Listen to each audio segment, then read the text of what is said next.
করলাম। হযরত আলী রাদিয়াল্লাহু তাআলা আনহু 100 দিরহামের বিনিময় ঘোড়াটি তার কাছ থেকে ক্রয় করল। এরপর তা বাজারে বিক্রি করার জন্য নিয়ে গেল। হযরত আলী রাদিয়াল্লাহু তাআলা আনহু যখনই সেই ঘোড়াটি বিক্রি করার জন্য বাজারে নিয়ে গেলেন, তখন এক ব্যক্তি এসে তাকে জিজ্ঞাসা করলেন, হে শেরে খোদা, আপনি কি ঘোড়াটি বিক্রি করতে চান? আলী রাদিয়াল্লাহু তাআলা আনহু বললেন, ভাই, আমি তো এটি বিক্রি করার জন্যই বাজারে নিয়ে এসেছি।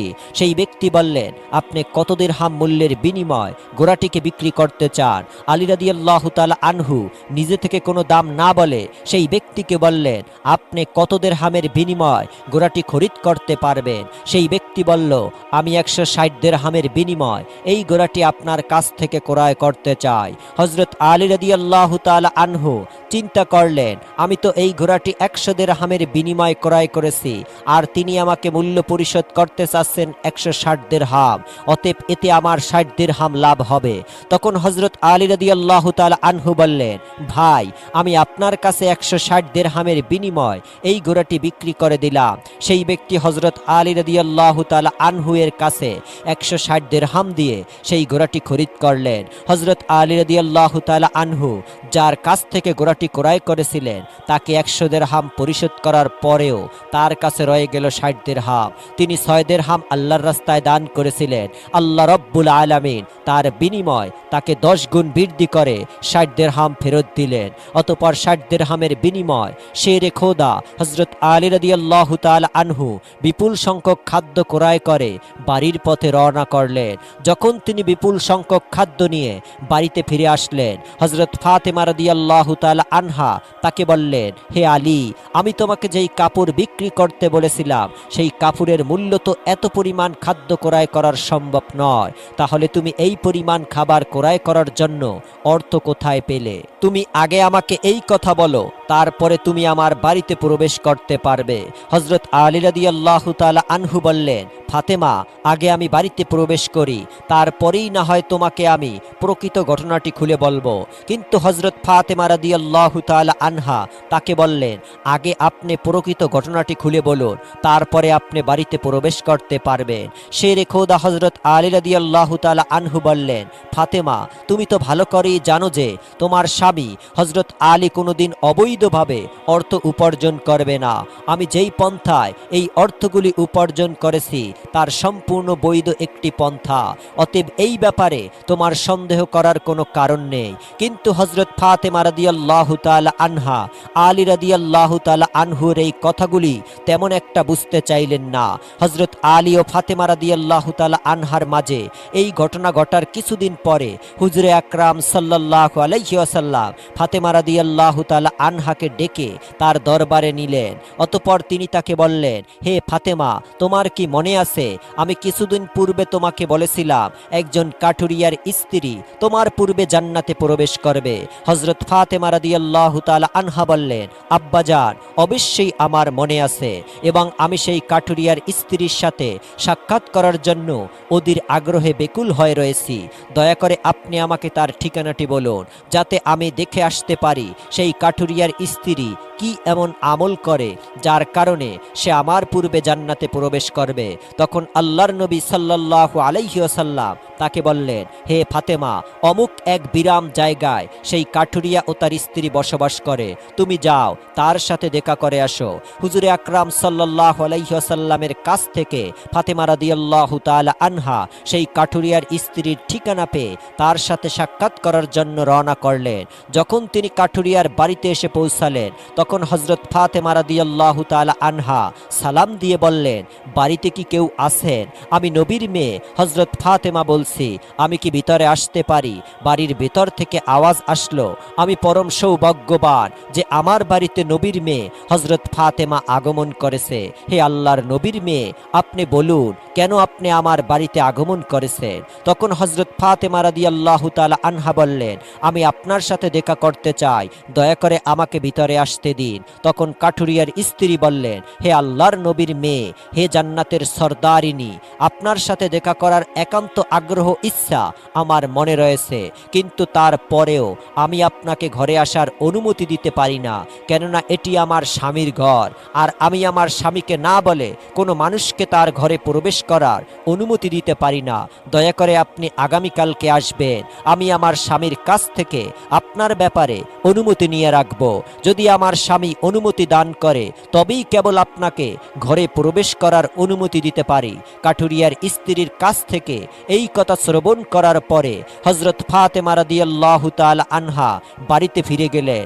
দ্বিতীয় দিন যখন তিনি কাঠুরিয়ার স্ত্রীর সাথে দেখা করার জন্য বাড়ি থেকে বের হবেন, তখন হযরত হাসান রাদিয়াল্লাহু তাআলা আনহু তাকে জড়িয়ে ধরে বললেন, আম্মাজান, আপনি কালকে কোথায় গিয়েছিলেন? আপনাকে আমি খুঁজে পাচ্ছিলাম না।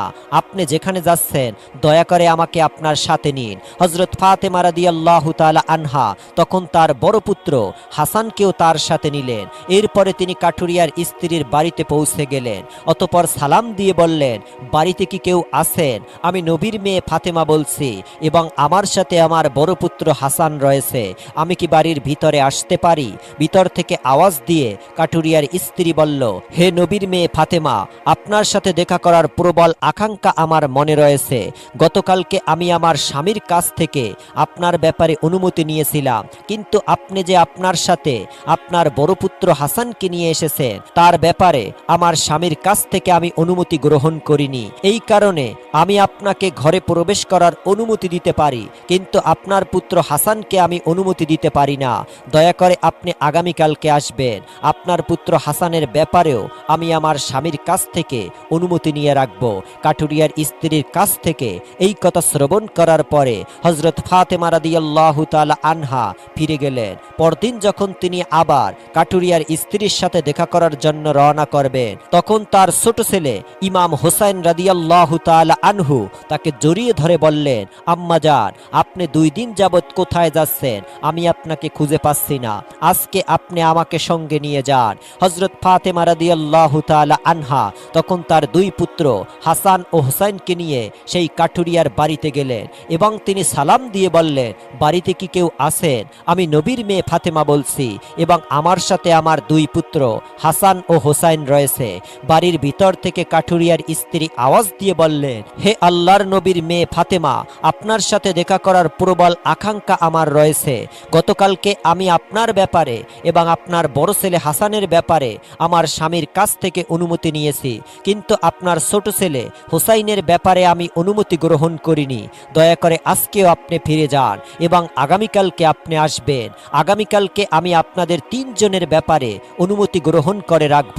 কাঠুরিয়ার স্ত্রীর কাছ থেকে এই কথা শ্রবণ করার পরে হযরত ফাতেমা রাদিয়াল্লাহু তাআলা আনহা এই দিনও ফিরে গেলেন। পরদিন হযরত ফাতেমা রাদিয়াল্লাহু তাআলা আনহা আবার আসলেন। তখন কাঠুরিয়ার স্ত্রী তাকে প্রবেশ করার অনুমতি দান করলেন। হযরত ফাতেমা রাদিয়াল্লাহু তাআলা আনহা কাঠুরিয়ার স্ত্রীর ঘরে প্রবেশ করে দেখলেন কাঠুরিয়ার স্ত্রী বসে আছেন এবং তার সামনে রাখা আছে একটি লাঠি, 1 গাছি রশি এবং একটি পাত্রে 1 পাত্র পানি। এইগুলি দেখে হযরত ফাতেমা রাদিয়াল্লাহু তাআলা আনহা তাকে জিজ্ঞাসা করলেন, আপনি এইগুলি নিয়ে কেন বসে আছেন? কাঠুরিয়ার স্ত্রী উত্তর দিলেন, সারাদিন পরিশ্রম করার পরে যখন আমার স্বামী বাড়িতে ফিরে আসবেন তখন হয়তো তার উজু করার প্রয়োজন হবে অথবা তার পানি পান করার প্রয়োজন হবে। আমি চাই না আমার ক্লান্ত স্বামী পানির জন্য সামান্যতম কষ্ট পায়, যাতে পানির প্রয়োজন হওয়ার সাথে সাথেই আমি তার কাছে পানি পরিবেশন করতে পারি। এই কারণেই আমি এই পানি নিয়ে বসে আছি। হযরত ফাতেমা রাদিয়াল্লাহু তাআলা আনহা তখন জিজ্ঞাসা করলেন, হে বোন, এই লাঠির কি প্রয়োজন এবং এই দড়ি বা কি প্রয়োজন? কাঠুরিয়ার স্ত্রী তখন উত্তর দিল, আমার স্বামী যদি আমার উপর কোনো কারণে অসন্তুষ্ট হন এবং আমাকে শাস্তি দেওয়ার ইচ্ছা করেন তখন তার প্রয়োজন হবে একটি লাঠি, এবং যাতে তিনি আমাকে বেঁধে শাস্তি দিতে পারেন এই জন্য তার প্রয়োজন হবে একটি দড়ি। আমি চাই না এই জিনিসগুলো খোঁজাখুঁজি করতে গিয়ে আমার স্বামীর কোনো প্রকারের কষ্ট হয়, সেই জন্য আমি আমার সামনে এই জিনিসগুলো নিয়ে বসে আছি। যখনই আমার স্বামী কোনো কারণে আমাকে শাস্তি দিতে চাইবে তখনই তার সামনে লাঠি এবং দড়ি উপস্থিত রয়েছে, তিনি আমাকে এই দড়ি দিয়েই বেঁধে লাঠি দ্বারা শাস্তি দিতে পারবেন। হযরত ফাতেমা রাদিয়াল্লাহু তাআলা আনহা কাঠুরিয়ার স্ত্রীর এই স্বামী ভক্তি দেখে বিস্ময় হতবাক হয়ে গেলেন। অতঃপর তিনি আর তাকে কিছু না বলে হুজুরে আকরাম সাল্লাল্লাহু আলাইহি ওয়াসাল্লামের দরবারে ফিরে আসলেন। হুজুরে আকরাম সাল্লাল্লাহু আলাইহি ওয়াসাল্লাম ফাতেমা রাদিয়াল্লাহু তাআলা আনহাকে বললেন, ফাতেমা, তুমি কি সেই কাঠুরিয়ার স্ত্রীর সাথে দেখা করে এসেছো? হযরত ফাতেমা বললেন, আব্বাজান, আমি তার সাথে দেখা করে এসেছি। হুজুরে আকরাম সাল্লাল্লাহু আলাইহি ওয়াসাল্লাম বললেন, তুমি কি দেখলে?